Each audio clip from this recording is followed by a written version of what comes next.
আসসালামু আলাইকুম সম্মানিত ভিউয়ার্স ও শিক্ষার্থীবৃন্দ ও শিক্ষকবৃন্দ, চলে আসলাম আর টেক সলিউশন বিডি চ্যানেলের নতুন আরেকটি ভিডিওতে। আমি মোহাম্মদ শওকত হোসেন আপনাদেরকে স্বাগত জানাচ্ছি।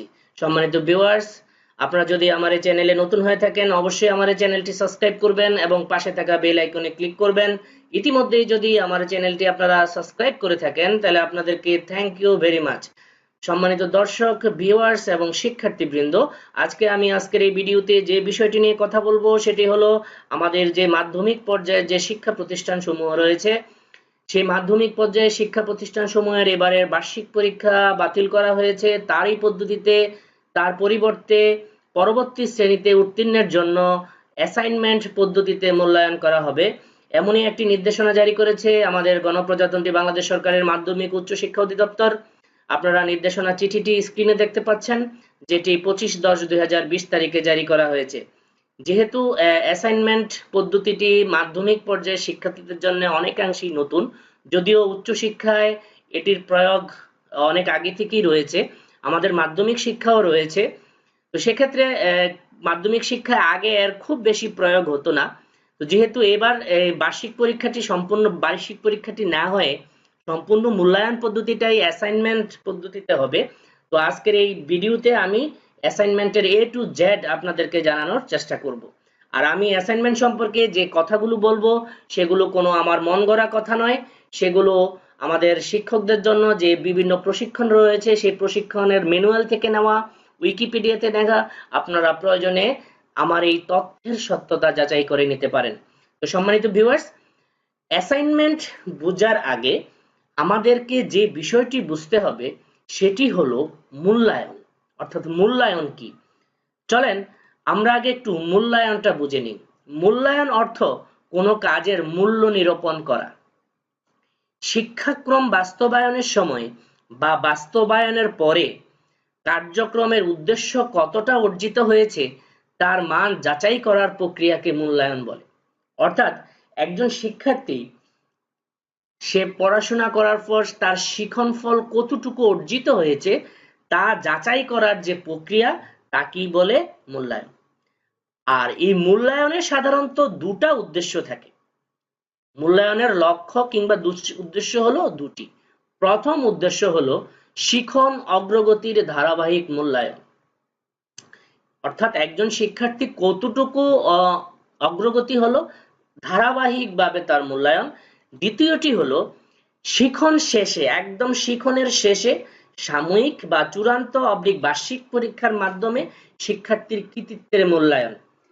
যেহেতু বার্ষিক পরীক্ষা এবার বাদ দেওয়া হয়েছে, তাহলে মূল্যায়নের যে দ্বিতীয় নাম্বার লক্ষ্য সেটি নিয়ে আমরা কথা বলবো না, কারণ দ্বিতীয় নাম্বার লক্ষ্যটা হলো বার্ষিক পরীক্ষার মাধ্যমে বছরের শেষে শিখন শেষে মূল্যায়ন। যেহেতু এটি বাদ, সেটি নিয়ে আমরা এখন কথা বলবো না। আমরা কথা বলবো 1 নাম্বার নিয়ে, অর্থাৎ শিখন অগ্রগতির ধারাবাহিক মূল্যায়ন নিয়ে। এই যে শিখন অগ্রগতির যে ধারাবাহিক মূল্যায়ন, অর্থাৎ সে শিখন প্রক্রিয়া চলমান থাকাকালীন সময়ে যে মূল্যায়ন, সেই মূল্যায়নের কিন্তু 6টি কোর্স ওয়ার্ক রয়েছে। 1 নাম্বার কোর্স ওয়ার্ক হলো শ্রেণী অপেক্ষা, 2 নাম্বার কোর্স ওয়ার্ক শ্রেণীর কাজ, তারপরে হলো বাড়ির কাজ, তারপরে হলো নির্ধারিত কাজ, তারপরে হলো মৌখিক উপস্থাপনা, তারপরে হলো দলগত কাজ। এই যে 6টা কোর্স ওয়ার্ক আমি এখানে দেখালাম কিংবা বলছি, এর মধ্যে সম্মানিত ভিউয়ার্স এবং শিক্ষার্থী এবং শিক্ষকবৃন্দ, আপনারা খেয়াল করেন আমি 4 নম্বরে যেটা বলেছি যে নির্ধারিত কাজ, এই যে নির্ধারিত কাজ, এই 6টি কোর্স ওয়ার্কের একটি হচ্ছে এই নির্ধারিত কাজ বা অ্যাসাইনমেন্ট। অর্থাৎ এই 6টি কোর্স ওয়ার্কের এই যে নির্ধারিত কাজ বা অ্যাসাইনমেন্ট, এই পদ্ধতিতে এবার মূল্যায়ন করা হবে। আশা করি বিষয়টা আপনারা বুঝতে পারছেন। তো এবার আসেন আমরা জেনে নেই অ্যাসাইনমেন্ট বা নির্ধারিত কাজটা আসলে কি। অ্যাসাইনমেন্টের অর্থ হলো নির্ধারিত কাজ বা অর্পিত কাজ। নির্ধারিত কাজ হলো দীর্ঘ পরিসরের বাড়ির কাজ। বাড়ির কাজ কিন্তু এমনিতেও দেওয়া হয়, অনেক কাজ দেওয়া হয়, সেগুলো কিন্তু অ্যাসাইনমেন্ট বলা যাবে না। নির্ধারিত কাজটা এমন হবে সেটা দীর্ঘ পরিসরের বাড়ির কাজ, আপনারা ইতিমধ্যেই জানেন সেটা অর্ডারও লেখা হয়েছে প্রতি সপ্তাহে 4 সপ্তাহের জন্য 4টা, অর্থাৎ একটি নির্ধারিত কাজের জন্য 1 সপ্তাহ তাকে সময় দেওয়া হবে। এক্ষেত্রে অনেক সময় দেখা যায় যে শিক্ষার্থীকে পাঠ্যপুস্তকের বাইরেরও বিভিন্ন তথ্য ব্যবহার করতে হয়। আর এই নির্ধারিত কাজের কিন্তু একটা গুরুত্বপূর্ণ উদ্দেশ্য হলো শিক্ষার্থীর এককভাবে কাজ করার ক্ষমতা বৃদ্ধি করা। আর এই অ্যাসাইনমেন্ট সহজে লেখার জন্য, অ্যাসাইনমেন্ট সহজে খুব সহজে সুন্দরভাবে লেখার জন্য কতগুলো কৌশল অবলম্বন করতে হয়, অর্থাৎ সহজ কৌশল। তো আমি এখন কয়েকটি ধাপ নিয়ে কথা বলবো, যেই ধাপসমূহ যদি শিক্ষার্থীরা অনুসরণ করে তাহলে সহজেই কিন্তু এই অ্যাসাইনমেন্ট গুলো লিখতে পারবে। প্রথম যে ধাপ সেটা হলো প্রথমত সমস্যা চিহ্নিত করতে হবে। যে অ্যাসাইনমেন্টটা দেওয়া হলো বা নির্ধারিত কাজটা দেওয়া হলো সেটাই মূলত একটা সমস্যা, সেই সমস্যাটা নির্ধারণ করতে হবে, সেই সমস্যাটা বুঝতে হবে। এই সমস্যাটা বোঝার পর দ্বিতীয় যে কাজটি করতে হবে সেটা হলো অনুসন্ধানের জন্য পরিকল্পনা প্রণয়ন। অর্থাৎ আমরা জানি আমরা কিন্তু সকল কাজই সুষ্ঠুভাবে সুন্দরভাবে করার জন্য আগে থেকেই কিন্তু একটা চিন্তা ভাবনা করি যে কাজটা আমি কিভাবে করব, এভাবে করলে ভালো হবে, এই জিনিসটাই মূলত পরিকল্পনা। তো আমি যখন সমস্যাটা চিহ্নিত করব তারপরেই আমাকে কিন্তু পরিকল্পনা প্রণয়ন করতে হবে যে এই কাজটা আমি কিভাবে, মানে যে কাজটা দেওয়া হবে, যে সমস্যাটা প্রতিবেদনে এই অ্যাসাইনমেন্ট আকারে দেওয়া হবে ওটা বাস্তবায়নের জন্য কি কি পরিকল্পনা, এই পরিকল্পনা প্রণয়ন করতে হবে দ্বিতীয় ধাপে। তৃতীয় ধাপে যেটা করতে হবে সেটা হলো তথ্য সংগ্রহ ও বিশ্লেষণ। অর্থাৎ এটাই মূলত মূল ধাপ, অর্থাৎ এই যে সমস্যাটা বা যে কাজটা দেওয়া হবে পরিকল্পনাটা সাজানোর পর কাজে নেমে যেতে হবে, তথ্য সংগ্রহ করতে হবে এবং তথ্য বিশ্লেষণ করে মোটামুটি একটা পর্যায়ে, মানে একটা প্রতিবেদন মোটামুটি নিজের কাছে রেখে মানে তথ্যগুলো সংগ্রহ করে ফেলতে হবে এই তৃতীয় পর্যায়ে। তারপর যেটা করতে হবে সেটা হলো ফলাফল নিরূপণ। আমরা যখন তথ্য পাবো তারপর এগুলোকে বিশ্লেষণ করব, আমি এই সমস্যাটার জন্য এই তথ্যগুলো পেলাম, তার মানে এই তথ্যগুলো আমি এখন বিশ্লেষণ করব যে এখানে কি ফলাফল দাঁড়ায়। চতুর্থ ধাপে এসে আমাকে ফলাফল নিরূপণ করতে হবে। তো ফলাফল নিরূপণ করাটা মানে হলো অনেকাংশেই কিন্তু অ্যাসাইনমেন্টের কাজটা শেষ। তারপরে তোমাকে যেটা করতে হবে প্রতিবেদন লিখতে হবে।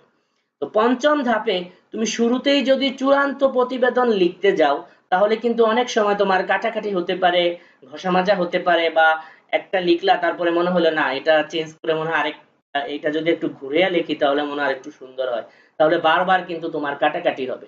সেজন্য পঞ্চম ধাপে যেটা করতে হবে সেটা হলো খসড়া প্রতিবেদন তৈরি করে নিতে হবে। তারপরে যেটা করতে হবে খসড়া প্রতিবেদন তৈরি করার পর যেটা আমাদেরকে করতে হবে সেটা হলো চূড়ান্ত প্রতিবেদন প্রস্তুত করতে হবে, যেটা আমরা স্কুলে জমা দিব কিংবা চূড়ান্ত ভাবে জমা দিব। তো এই ধাপগুলো যদি কোনো শিক্ষার্থীরা অনুসরণ করে তাহলে কিন্তু তারা সহজেই একটি অ্যাসাইনমেন্ট খুব সহজেই চমৎকার ভাবে তৈরি করতে পারবে।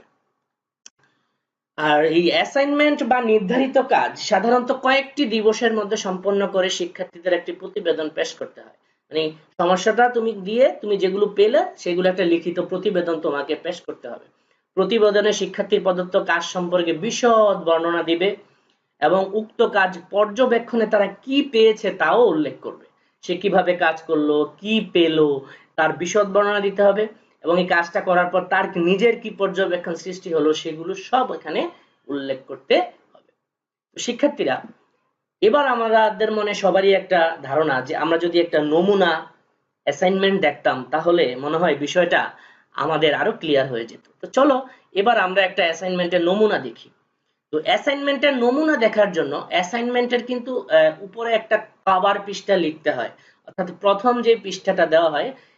তো আপনাদের বই বা তোমাদের বইয়েরও সকল কিন্তু উপরে দেখবা যে একটা কভার পৃষ্ঠা আছে, ঠিক অ্যাসাইনমেন্টের উপর একটা পৃষ্ঠা থাকে যেটাকে আমরা কভার পৃষ্ঠা বলি। তো চলো প্রথমে আমরা একটা কভার পৃষ্ঠার নমুনা দেখি। তো দেখো এখানে একটি অ্যাসাইনমেন্টের কভার পৃষ্ঠার নমুনা চলে আসলো। উপরে রয়েছে অ্যাসাইনমেন্ট, তারপরে শিরোনাম, শিরোনামের সামনে যে খালি জায়গা আছে এখানে যেটি লিখতে হবে সেটি হলো যে বিষয়ে তোমাকে অ্যাসাইনমেন্ট দেওয়া হয়েছে, যে বিষয়ের যে টপিকস এর উপর সেই টপিক বা সেই শিরোনামটি এখানে তুমি লিখবে। আর তোমার যে পাঠ্য বই থেকে দেওয়া হয়েছে বাংলা ইংরেজি সেই বিষয়ের নামে সেই পাঠ্য বইটি এখানে নাম তুমি এখানে লিখবে। এখানে তুমি বিদ্যালয়ের লোগো দিতে পারো যদি তুমি প্রিন্ট করো এটা কম্পিউটার থেকে কাভার পৃষ্ঠাটা, আর যদি প্রিন্ট না করে হাতে লেখো তাহলে বিদ্যালয়ের লোগো দরকার নেই। তারপরে এখানে তুমি বিদ্যালয়ের নাম দিবা, দেওয়ার পর এখানে নিচে দেখো দুইটা জায়গা, একটা হলো তত্ত্বাবধায়ক আর একটা হলো প্রস্তুতকারী। তো তত্ত্বাবধায়ক মানে তুমি যেই বিষয়ের উপর তোমাকে অ্যাসাইনমেন্ট দেওয়া হবে যেই বিষয় থেকে, সেই বিষয়ের যিনি বিষয় শিক্ষক সেই শিক্ষকের নাম ও পদবি হলো তত্ত্বাবধায়কের জায়গায় লিখবা। আর প্রস্তুতকারী হলো তুমি নিজে যে প্রস্তুত করছো, তোমার নাম, তোমার শ্রেণী, তোমার রোল নাম্বার এবং শাখা, অর্থাৎ যেই শিক্ষার্থী প্রস্তুত করলো তার নাম, শ্রেণী ও রোল নাম্বার ও শাখা এখানে লিখতে হবে। তো লেখার পর মোটামুটি কাভার পৃষ্ঠার নমুনা হলো এটা। আর ভিতরে সাধারণত আমরা এবার একটি অ্যাসাইনমেন্টের নমুনা দেখি। ধরো এমন একটি কাজ দেওয়া হলো বাংলা দ্বিতীয় পত্রের নবম শ্রেণীর জন্য, যে বিষয়বস্তুটা ছিল প্রতিবেদন তৈরি, এবং কি সম্পর্কে প্রতিবেদন করতে হবে, শিক্ষার্থীদের উপর ফেসবুকের প্রভাব, এই সম্পর্কে তোমাকে একটা অ্যাসাইনমেন্ট দিল। হ্যাঁ, বিষয়বস্তু প্রতিবেদন তৈরি। আর এখানে যে তুমি যে দক্ষতাগুলো অর্জন করবা, সমস্যা সমাধানমূলক চিন্তন ও ব্যক্তিক, তাহলে এই কাজটার উপর কিন্তু তোমাকে কি করতে হবে, এই অ্যাসাইনমেন্টটা তৈরি করতে হবে। উপরোক্ত বিষয় তুমি কিভাবে করবা, নির্ধারিত কাজ জমা দিবা। আর এই ক্ষেত্রে শিক্ষার্থীকে তুমি আগে প্রশ্নমালা তৈরি করতে পারো, লক্ষ্য, দল ও নমুনা নির্বাচন করে নিতে পারো, যাতে সহজেই তোমার এই কাজগুলো তুমি করতে পারো। যে শিক্ষার্থীদের উপর ফেসবুকের প্রভাব, এটা জানার জন্য নিশ্চয়ই তোমাকে শিক্ষার্থীদের সাথে কথা বলতে হবে। তাহলে এই যে বলছে যে প্রশ্ন তৈরি করা, তাহলে প্রশ্ন তৈরি করা মানে একজন শিক্ষার্থীর সাথে তুমি যখন দেখা হবে, তাকে যখন ফেসবুকে কি জিজ্ঞেস করবে সেই প্রশ্নমালাগুলো কিন্তু তোমাকে আগে থেকেই তৈরি করে নিতে হবে। যে একে আমি এই প্রশ্ন 5 জন শিক্ষার্থীদের সাথে কথা বলবো, প্রথম শিক্ষার্থীকে আমি এই প্রশ্নটা করব, দ্বিতীয় শিক্ষার্থীকে সে যে উত্তরটা লিখতেছে সেই উত্তরটা আমি আবার লিখে ফেলবো, দ্বিতীয় শিক্ষার্থীকে আমি এই প্রশ্নটা করব। এভাবেই কিন্তু তোমাকে আগে থেকেই পরিকল্পনা করে যেই বিষয়টা দেওয়া হবে সেই বিষয়ের উপর প্রশ্ন তৈরি করে কিভাবে তুমি কাজটা করবা সেগুলো কিন্তু তুমি নির্ধারণ করে নিজে থেকেই কাজটি করবে। তো সম্মানিত ভিউয়ার্স, আশা করি আপনারা ভিডিওটি দেখে অ্যাসাইনমেন্ট সম্পর্কে মোটামুটি একটি ধারণা পেয়েছেন। আমার এই ভিডিওটি যদি আপনাদের ভালো লেগে থাকে অবশ্যই আমার চ্যানেলটি সাবস্ক্রাইব করবেন।